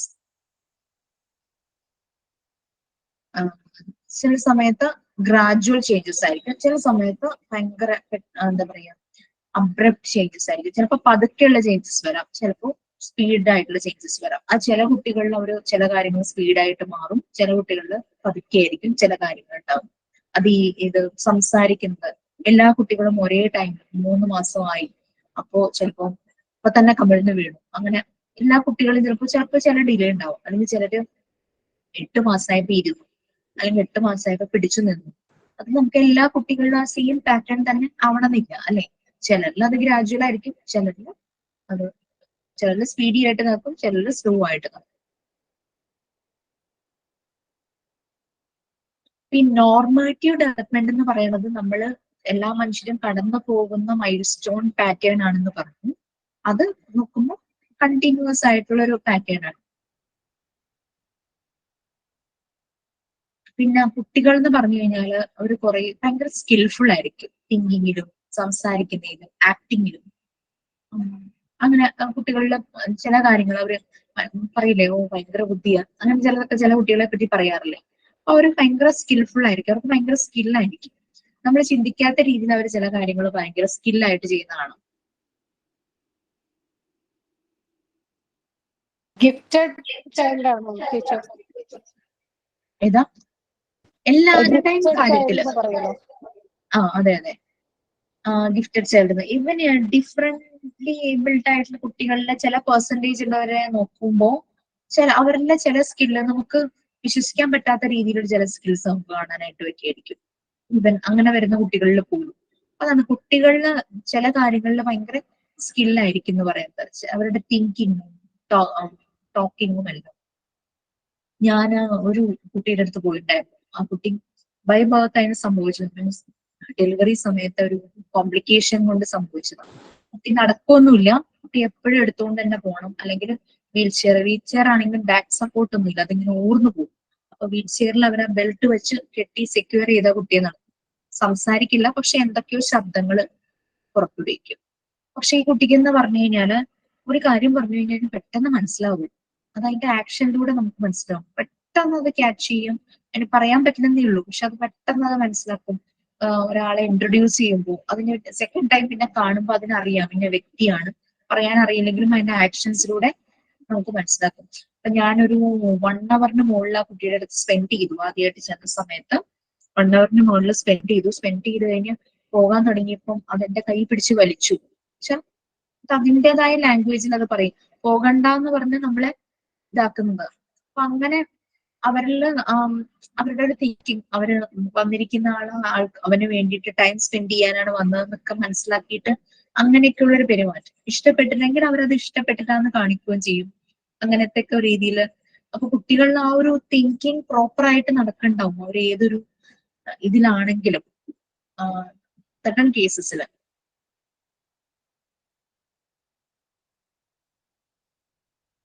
പിന്നെ ചില കാര്യങ്ങൾ കണ്ടിന്യൂസ് ആയിട്ട് അവരുടെ ഡെവലപ്മെന്റ് നടക്കും, ചില കാര്യങ്ങളിൽ ഒരു ഡിസ്കണ്ടിന്യൂറ്റി വരുമായിരിക്കും. Like biological changes. ഒരു കുട്ടി പ്യൂബർട്ടി സ്റ്റേജിലെത്തി, 11 ഇയേഴ്സിലെത്തി എന്ന് പറഞ്ഞ് വേറെ എല്ലാ കുട്ടികളും ആ ഒരു 11 ഇയേഴ്സ്, 12 ഇയേഴ്സ്, 10 ഇയേഴ്സ്, അങ്ങനെ പ്യൂബർട്ടി സ്റ്റേജ് അവരുടെ ആ ഒരു ജനറ്റിക് കൊണ്ടും അവർ വളരുന്ന എൻവയോൺമെന്റിലെ ചില കണ്ടീഷൻസും അവരുടെ ഫുഡ് ഹാബിറ്റ്സ് ഒക്കെ വെച്ചിട്ട് ചിലപ്പോൾ ആ പ്യൂബർട്ടിയിൽ വ്യത്യാസം വരുമായിരിക്കും. അതുകൊണ്ട് ചില കാര്യങ്ങളുടെ ഡിസ്കണ്ടിന്യൂറ്റി സംഭവിക്കാം. ഇതാണ് കണ്ടിന്യൂറ്റി വേഴ്സ് ഡിസ്കണ്ടിന്യൂറ്റി എന്ന് പറയുന്നത്. അപ്പൊ ഇതെല്ലാം ഈ ജീൻ പിയാഗറ്റും അതുപോലെ തന്നെ എറിക്സണും ഈ ഒരു ഇതെല്ലാം സപ്പോർട്ട് ചെയ്യുന്നുണ്ട് അവരെ. അപ്പൊ അവര് രണ്ടുപേരും പറയുന്നത് കുട്ടികൾ ഇങ്ങനെ പാസ് ചെയ്യുന്നു, പല സ്റ്റേജസിലൂടെയും അവർ പാസ് ചെയ്യുന്നു. ഓരോ സ്റ്റേജും ഓരോ കുട്ടിയും ഡിഫറെന്റ് ആണ്. അല്ലാണ്ട് ഇവർ പറയുന്നില്ല ഒരേപോലെയാണ് എല്ലാ കുട്ടികളും പാസ് ചെയ്യുന്നതെന്ന് പറയുന്നില്ല. അതും എന്നാണ് 19th century ആ ഒരു സമയത്താണ് ഇവർ ഇതൊക്കെ എഴുതി വെച്ചിരിക്കുന്നത്. അവർ പറയണത് എല്ലാ കുട്ടികളും ഈ സ്റ്റേജിലൂടെ പോകുന്നുണ്ടെങ്കിലും അത് കണ്ടിന്യൂസ് അല്ല, അവിടെ ചെറിയ വേരിയേഷൻസ് ഒക്കെ നടക്കുന്നുണ്ട്. അതാണ് ഡെവലപ്മെന്റ് സ്റ്റേജിലെ കണ്ടിന്യൂറ്റി വേഴ്സ് ഡിസ്കണ്ടിന്യൂറ്റി എന്ന് പറയുന്നത്. അത് എറിക്സണും ജീൻ പിയാഗറ്റും ഒരുപോലെ തന്നെ പറയും, അവരിത് സപ്പോർട്ട് ചെയ്യുന്നുണ്ട്. എല്ലാ മൈൽ സ്റ്റോൺസിലൂടെ കടന്നു പോകുന്നുണ്ടെങ്കിലും അതിന് ചേഞ്ചസ് വരുന്നുണ്ട്. ഓരോരുത്തരും തമ്മിൽ ഓരോരുത്തരുടെ സ്റ്റേജസും തമ്മിൽ ചേഞ്ചസ് വരുന്നുണ്ട്.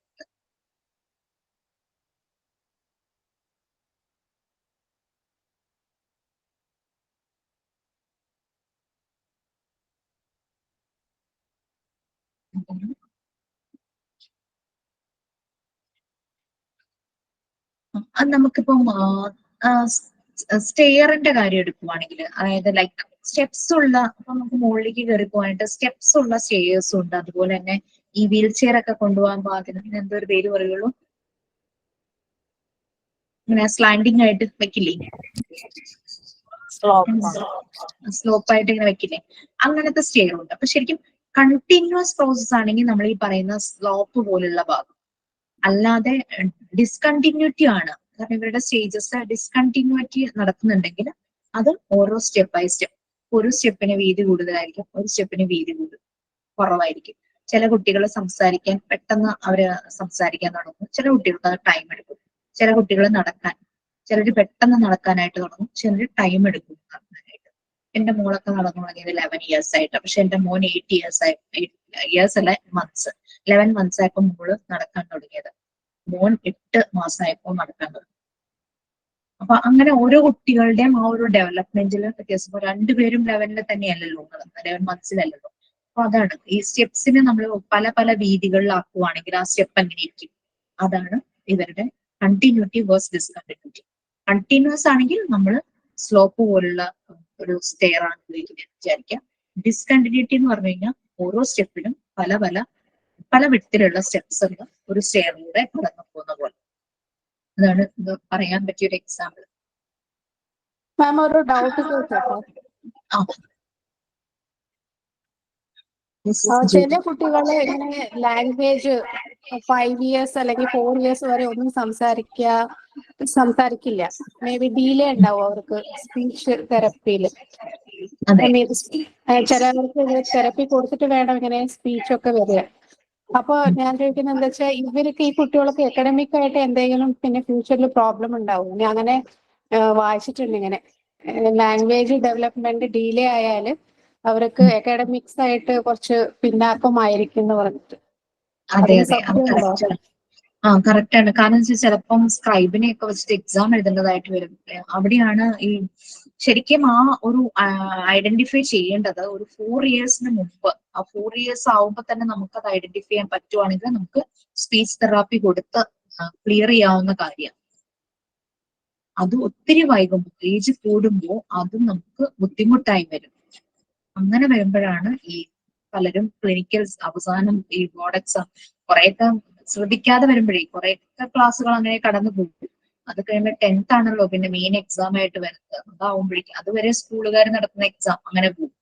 10th വരുമ്പോഴേക്കും പെട്ടെന്ന് തന്നെ ക്ലിനിക്കൽ സൈക്കോളജിസ്റ്റിനെ കാണുന്ന ഒരു 1.5 മണിക്കൂർ എങ്ങാണ്ട് വരുന്ന ഒരു പ്രോസസ്സാണ്.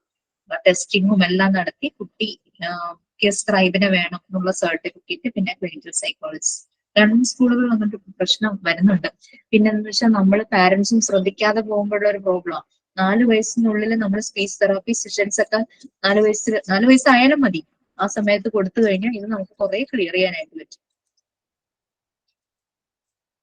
നമുക്ക് ചെറിയ പ്രായത്തിൽ ശരിയായിരിക്കാം, അവർക്ക് ചില ലെറ്റേഴ്സ് കിട്ടില്ല. പക്ഷെ എന്നാലും ഒരാ ക്ലാസ് റൂംസിലേക്ക് ചെല്ലുമ്പോഴേക്കും അവർക്കത് കറക്റ്റ് ആകും. എന്നിട്ടും എന്തെങ്കിലും ഇഷ്യൂ നമുക്ക് തോന്നുവാണെങ്കിൽ ഉടനെ തന്നെ തെറാപ്പിയിലേക്ക് കൊണ്ടുപോകുന്നത് തന്നെയാണ് നല്ലത്. കാരണം എൻ്റെ ഒരു ഫ്രണ്ടിന്റെ മോൻ 9th standard ആയി, CBSE പഠിക്കുന്നത്. ആ കുട്ടിക്ക് ഇപ്പോഴും അക്ഷരങ്ങൾ കൂട്ടി വായിക്കാനോ സെന്റൻസ് എഴുതാനോ അറിയില്ല. അത് പാരന്റ്സ് ശ്രദ്ധിക്കാത്തതിന്റെ പ്രശ്നം തന്നെയെന്ന് എനിക്ക് പറയാൻ പറ്റും. കാരണം 7th standard ഓൺവേർഡ്സ് ഞാൻ പറഞ്ഞിരുന്നു കുട്ടി എന്നെ ഏൽപ്പിക്കുക. കാരണം എനിക്കറിയാം നമുക്ക് ചെയ്യാവുന്നതിന്റെ പരിധി കഴിഞ്ഞു. പക്ഷേ എന്നാലും എന്തെങ്കിലും രീതിയിലൊരു ഇന്റർവെൻഷൻ നടത്താമെന്ന് വിചാരിച്ചായിരുന്നു പറഞ്ഞത്. പക്ഷെ ഇപ്പൊ ഒത്തിരി വേഴ്സ്റ്റ് ആയി കഴിഞ്ഞു. ഇനി സ്ക്രൈബിനെ വെച്ച് പരീക്ഷ എഴുതിക്കലേ നടക്കുള്ളൂ.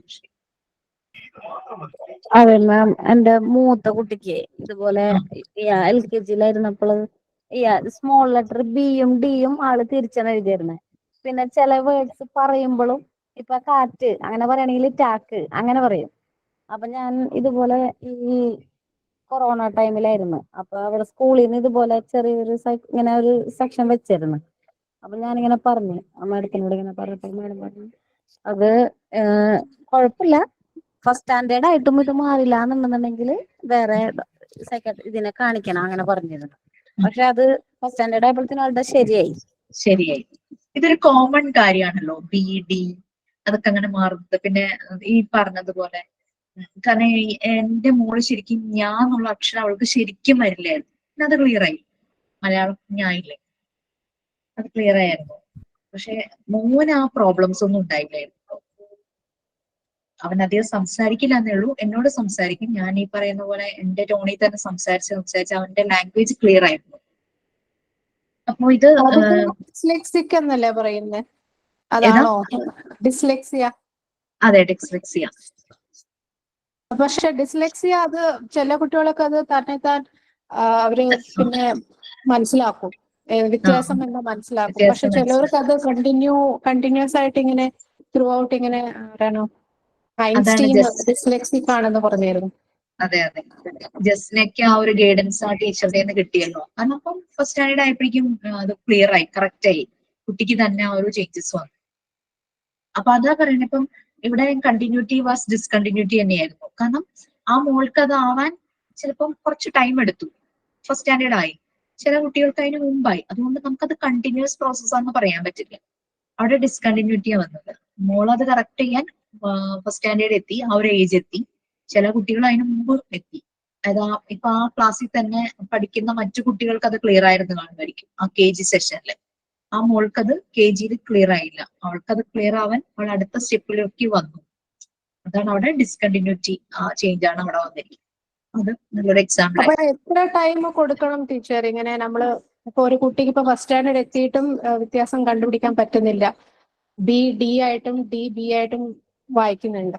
അപ്പൊ അതാണ് ഏത് പറഞ്ഞത്. ഏജിലാണ് നമ്മള് അത് ശരിക്കും കറക്റ്റ് ചെയ്യണം എന്നൊരു ഇത് വരേണ്ടത്? എനിക്ക് തോന്നുന്നു 6 ഇയേഴ്സിന് മുമ്പൊക്കെ ചെയ്യുന്നതാണെങ്കിൽ റിസൾട്ട് ഉണ്ടാവും. 6 ഇയേഴ്സ് ഒക്കെ കഴിഞ്ഞു കഴിഞ്ഞാൽ ബുദ്ധിമുട്ടായിരിക്കും. 4 ഇയർ എന്ന് പറഞ്ഞു കഴിഞ്ഞാൽ ആപ്റ്റ് ടൈം ആണെന്നാ പറയുന്നത്. കാരണം 4 ഇയറിൽ കൊണ്ടു ചെന്ന് കഴിഞ്ഞാൽ 4 വയസ്സാകുമ്പോൾ കൊണ്ടു ചെന്ന് കഴിഞ്ഞാൽ പെട്ടെന്ന് തന്നെ കുട്ടിയിൽ വ്യത്യാസം വരും. കാരണം എൻ്റെ ഒരു ഫ്രണ്ട് പറഞ്ഞത് 4 വയസ്സ് കഴിഞ്ഞവർ ചെന്നപ്പോൾ ഭയങ്കര ബുദ്ധിമുട്ടി എന്ന് പറഞ്ഞു. പിന്നെ ആ അമ്മ ശരിക്കും സ്ട്രഗിൾ ചെയ്ത് കുട്ടിയുടെ ഒപ്പം നിന്ന് അങ്ങനെ ആ ട്രീറ്റ്മെന്റിന് കൊണ്ടുപോയി അവർക്ക് ടൈം എടുത്തു ശരിയാക്കാൻ. 4 വയസ്സിനുള്ളിൽ കൊണ്ടുവന്നിരുന്നെങ്കിൽ എന്ന് ഡോക്ടർ ചോദിച്ചു എന്ന് പറഞ്ഞു അവരോട്. അപ്പൊ അവര് നല്ല ഇതായി, ആ കൊച്ചിന് നല്ല മാറ്റം വന്നു. പക്ഷെ മദർ നല്ലപോലെ സ്ട്രഗിൾ ചെയ്തു, കുട്ടിക്ക് വേണ്ടി അത്രയും കമ്മിറ്റഡ് ആയി, നല്ല രീതിയിൽ കുട്ടിയെ സപ്പോർട്ട് ചെയ്തു.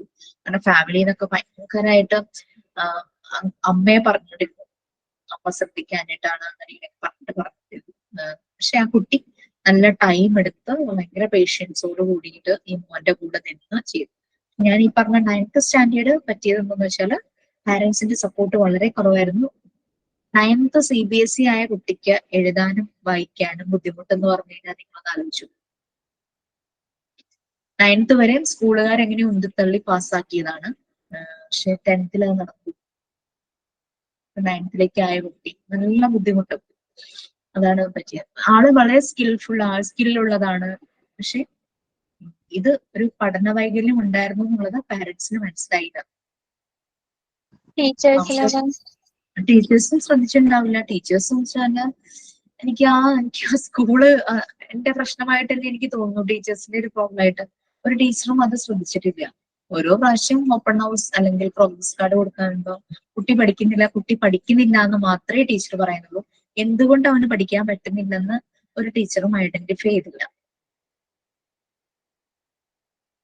മാം, ഇങ്ങനെ സ്കൂളില് ടീച്ചേഴ്സിന് ഇങ്ങനെ ഈ സൈക്കോളജി ക്ലാസ് എടുക്കുന്നുണ്ടോ? ഞാനാണ് നിങ്ങളെ പോലെ ടീച്ചേഴ്സ്?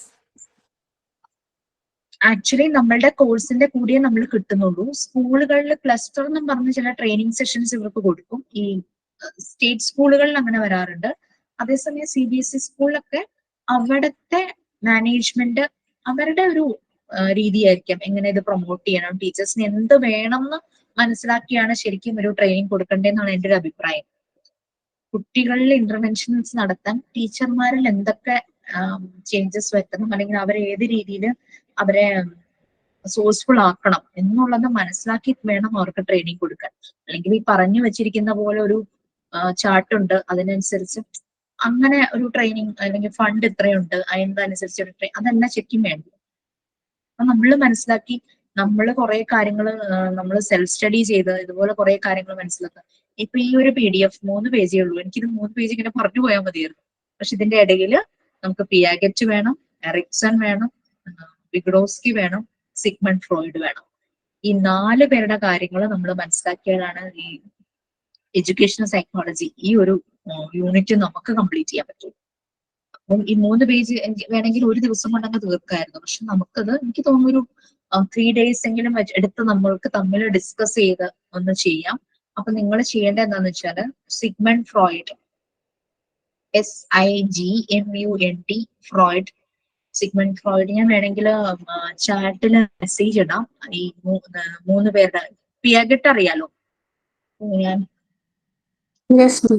അവരുടെ പേര് എഴുതാം, അതൊന്ന് ഗൂഗിൾ ചെയ്യാം. എഡ്യൂക്കേഷണൽ സൈക്കോളജിയിൽ അവരുടെ കോൺട്രിബ്യൂഷൻസ് നോക്കുക. ചൈൽഡ് ഡെവലപ്മെന്റില് പിയാഗറ്റിന്റെ കാര്യം നമ്മൾ ഓൾറെഡി പറഞ്ഞു. സോ എറിക്സണും വിഗഡോസ്കിയും എന്തൊക്കെയാണ് പറഞ്ഞേക്കുന്നതെന്ന് നിങ്ങളൊന്ന് നോക്കി വരുവാണെങ്കിൽ നമുക്ക് ക്ലാസ് മുമ്പോട്ട് പോകാൻ നല്ല എളുപ്പമായിരിക്കും. അതുകൊണ്ടാണ് ഞാൻ ഇൻട്രോ പറഞ്ഞങ്ങ് നിർത്തുന്നത്. Sigmund Freud, Erik Erikson. ചുമ്മാ അങ്ങ് ടൈപ്പ് ചെയ്യണല്ലേ, ക്യാപിറ്റൽ ഒന്നും ആക്കിയിട്ടില്ല. പിയാഗറ്റിന്റെ പേരും കൂടെ ഞാൻ എഴുതിയേക്കാം, മറക്കാതെ നോക്കിയാൽ മതി. മറക്കാതിരിക്കാൻ വേണ്ടിയിട്ടാണ്.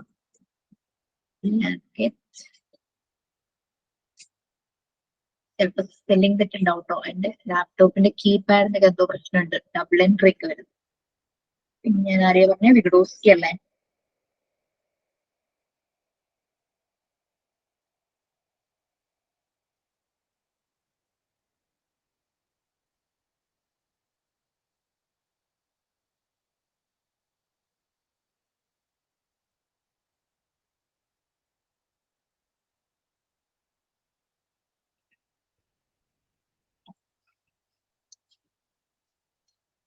ഞങ്ങൾക്ക് തന്നൊരു അസൈൻമെന്റ് ആയിരുന്നു ഇവരെ കുറിച്ചൊക്കെ എഴുതാൻ. ഇവരുടെയൊക്കെ പിക്ചർ കിട്ടുവാണെങ്കിൽ അത് ഒന്ന് സൂക്ഷിച്ചാൽ നന്നായിരുന്നു.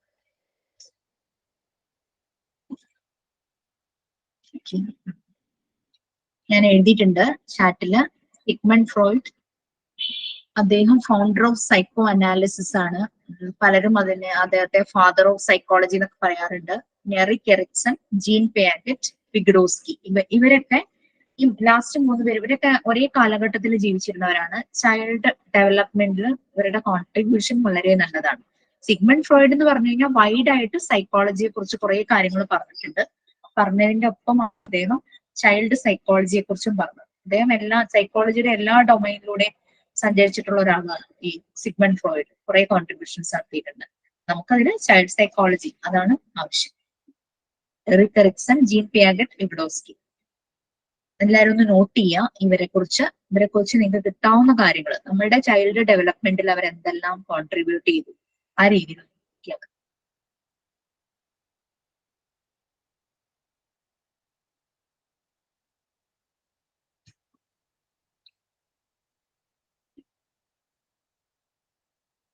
ഓക്കെ, നോട്ട് ചെയ്തില്ലേ?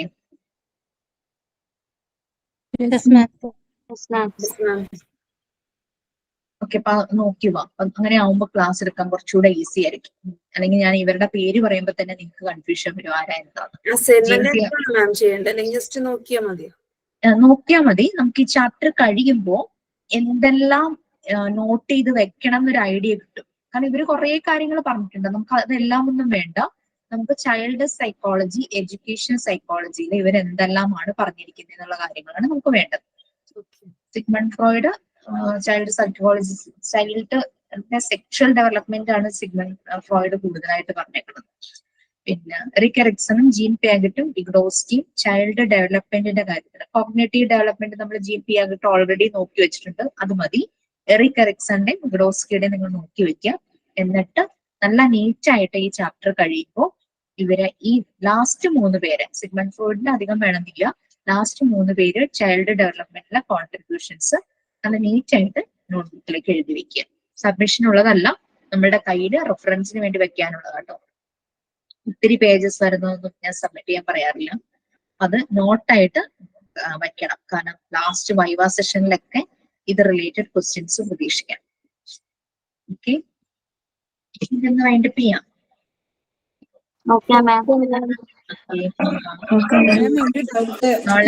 നാളെ ക്ലാസ് ഉണ്ടല്ലോ, അപ്പൊ നാളെ ഒന്ന് നോക്കിയിട്ട് വരാം കേട്ടോ. അല്ലെങ്കിൽ നിങ്ങൾ തമ്മിലൊന്ന് ഡിസ്കസ് ചെയ്യാം. ഏതെങ്കിലും ഒരാളെ കുറിച്ചാണ് പറ്റുമെങ്കിൽ അങ്ങനെ. പക്ഷെ രണ്ടുപേരെ നോക്കുവാണെങ്കിൽ നല്ലതായിരുന്നു, നമുക്ക് കമ്പയർ ചെയ്ത് പറയാമായിരുന്നു. നാളെ ക്ലാസ് ഇല്ലല്ലോ മാം. ക്ലാസ് ഇല്ലാന്ന് മെസ്സേജ് വന്നോ? ഞാൻ അറിഞ്ഞില്ല, സോറി. അപ്പൊ നിങ്ങൾക്ക് സമയമുണ്ട്. എറിക്സണെയും വിഗഡോസ്കിയെ കുറിച്ച് നല്ലപോലെ നോക്കാം. Sigmund Freud. യെസ് മാം, പിന്നെ ഇന്ന് എന്തായിരുന്നു സൈക്കോളജി ആണോ എടുത്തത്? ഞാൻ മാം ഫസ്റ്റ് അല്ലല്ലോ ഇപ്പൊ വരുന്നത്, ലാസ്റ്റ് ആണോ? പിന്നെ എങ്ങനെയാണ് വരുന്നത്? എന്താണ്? ആദ്യം മൺഡേയും ട്യൂസ്ഡേ ആയിരുന്നു ക്ലാസ് എടുത്തിട്ടുണ്ടായിരുന്നത്. തേഴ്സ്ഡേ ഫ്രൈഡേ ആണ് നമ്മളുടെ Aswathy miss. Monday Tuesday Wednesday ഞാനായിരിക്കും, അല്ലെങ്കിൽ Wednesday Thursday Friday Aswathy miss. അങ്ങനെയായിരുന്നു ഞങ്ങൾ പ്ലാൻ ചെയ്തത്. നസീമ, ഞാൻ കഴിഞ്ഞ ഒരാഴ്ചയായിട്ട് ഹോസ്പിറ്റലിലായിരുന്നു. ഞാനല്ല, ഹസ്ബൻഡ് ഹോസ്പിറ്റലൈസ്ഡ് ആയിരുന്നു. സോ ഞാൻ അതാണ് തേഴ്സ്ഡേ രാത്രി ഞങ്ങൾ അഡ്മിറ്റ് ആയതായിരുന്നു. അതുകൊണ്ടാണേ. അത് ശരി. അപ്പം അശ്വതി മിസ്സിന് ത്രോട്ട് ഇത്തിരി ഇഷ്യൂ ആയി, റെസ്റ്റ് വേണം ആൾക്ക്. ഞാൻ ഇന്നലെ രാത്രിയാണ് വീട്ടിലെത്തിയത്. അത് എന്താണ് പിന്നീടുള്ള ക്ലാസ്. അപ്പൊ അതുകൊണ്ട് ഞാനതുകൊണ്ട് ഇന്ന് അശ്വതി മാം പറഞ്ഞു നെക്സ്റ്റ് വീക്ക് കാണാന്ന് പറഞ്ഞപ്പോ ഞാൻ വിചാരിച്ചു ഇന്ന് ക്ലാസ് ഇല്ലാന്ന്. അപ്പൊ നാളെ ക്ലാസ് ഇല്ല. അപ്പൊ ഇന്ന് ഏതായിരുന്നു മാം എടുത്തത്? നമ്മള് പാർട്ട് 2 യൂണിറ്റ് 6 സൈക്കോളജി ആയിരുന്നു എടുത്തത്. നസീമ ടെൻഷൻ ആവണ്ട.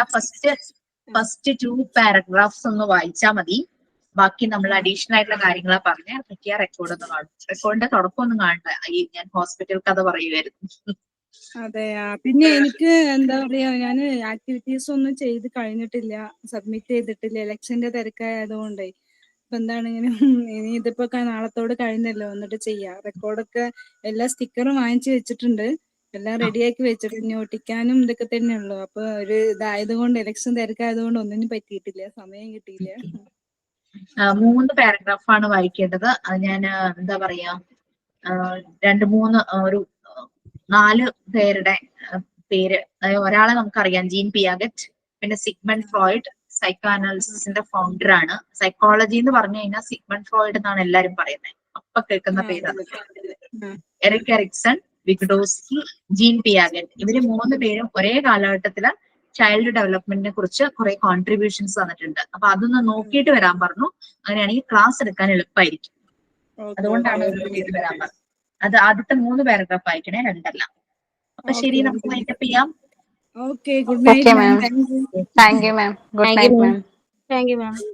Thank you, ma'am. Bye.